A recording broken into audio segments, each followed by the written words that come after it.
The Dark Arts of Genius, Episode 1. Hello, I'm Robert Jameson, and I'm interested in how we can make the world a better place by unlocking people's potential for intelligent thinking. In these podcasts, I'm going to be presenting some ideas about what I think are the key skills and capabilities at the heart of genius. More importantly, I'm going to be suggesting ways in which these skills and capabilities can be developed. I've called this series The Dark Arts of Genius because it deals with what, for many people, is the unmentionable, unacceptable, inappropriate and downright offensive subject of how some people are so much more intelligent than others. If you don't want to take the risk of being offended, then this series is not for you. This particular episode serves as an introduction to the series. In episode 2, I'm going to be hitting you with the big one, the big secret of genius, a monumental, potentially life-changing revelation. But stay with me, don't skip ahead, because I think I need to start by being clear on a few important introductory points. Firstly, I want to say a few words about philosophy, because whilst I regard this as a philosophical series, it differs considerably from what you might normally expect in a philosophy podcast. For one thing, I'm not going to be mentioning the great philosophers or referencing philosophical concepts in any sort of formal academic fashion. I want to encourage people to be philosophers, but what I don't mean by that is that they should study the lives and ideas of famous philosophers. It seems to me that all too often people who are supposed to be studying to be philosophers end up becoming walking reference guides to the lives and ideas of famous philosophers of the past, having neglected the development of their own potential to philosophize about issues for themselves. It's not that studying the great philosophers is a bad idea as such. It's very important that some people do engage in such studies, but I think we should be careful not to confuse such historical studies with actual philosophy. Being knowledgeable about other people's ideas does not make you a philosopher. Indeed, the temptation to instinctively reference that knowledge can easily hamper rather than enhance a person's ability to think intelligently about an issue for themselves.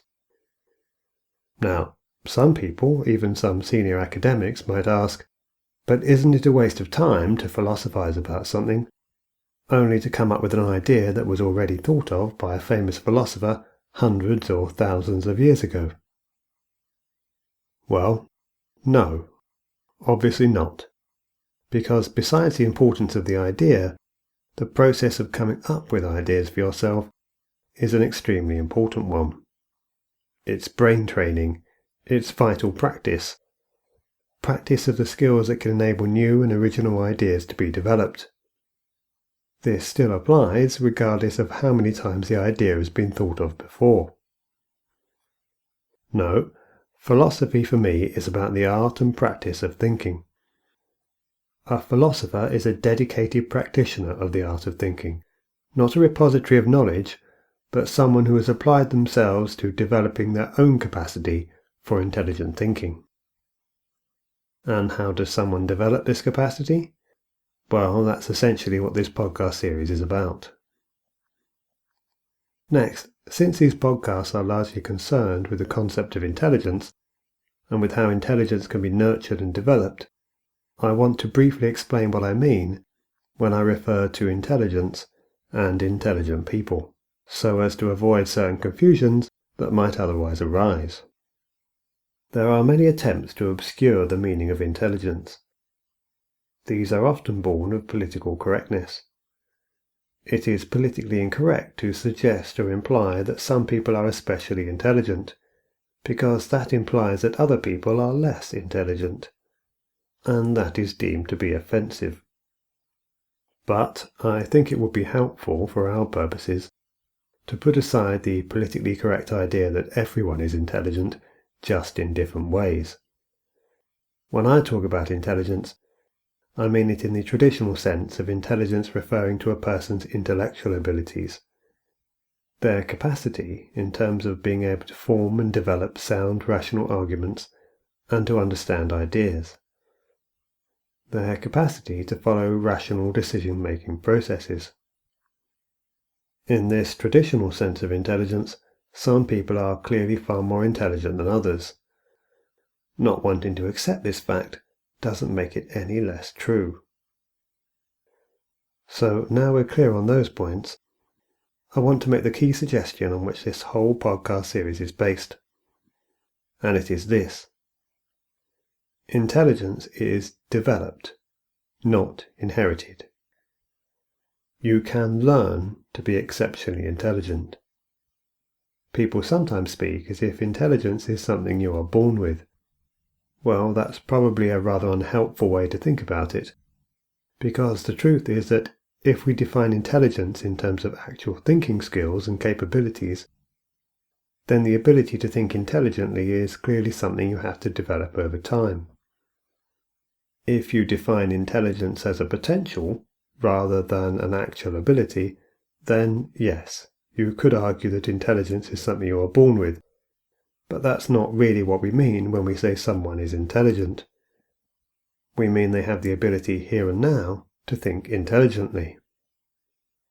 So, intelligence has to be developed. Some people may, of course, be born with a greater potential than others, or perhaps more accurately, with a more easily accessible potential than others.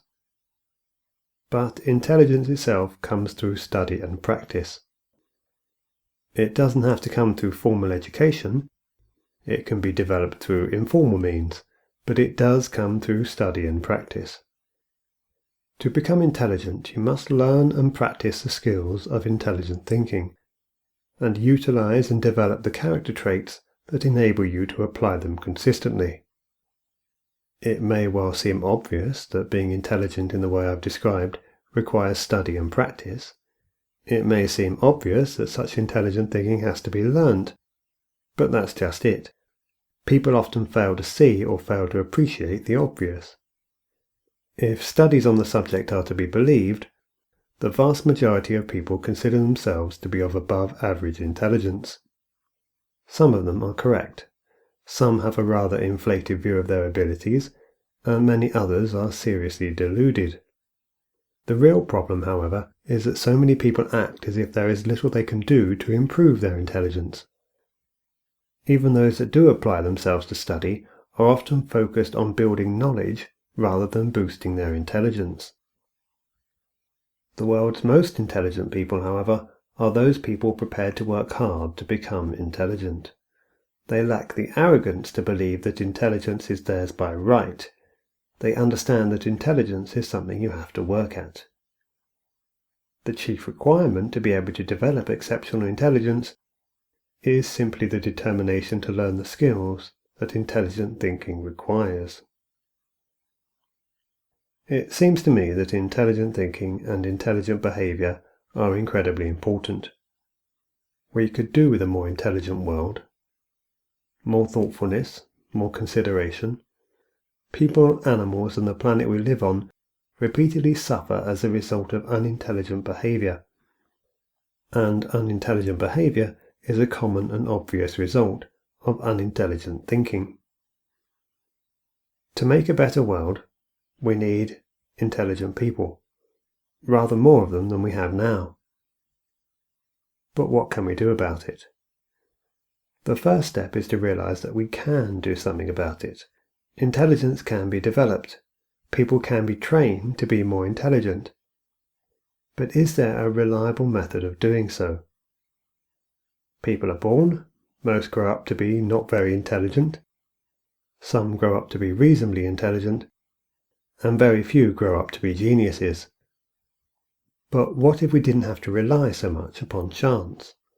What if it were possible to take reasonably ordinary people and train them to develop the super advanced thinking skills of a genius? If we could find a way to do that with any sort of reasonable success rate, then surely that would be amongst the greatest discoveries in human history.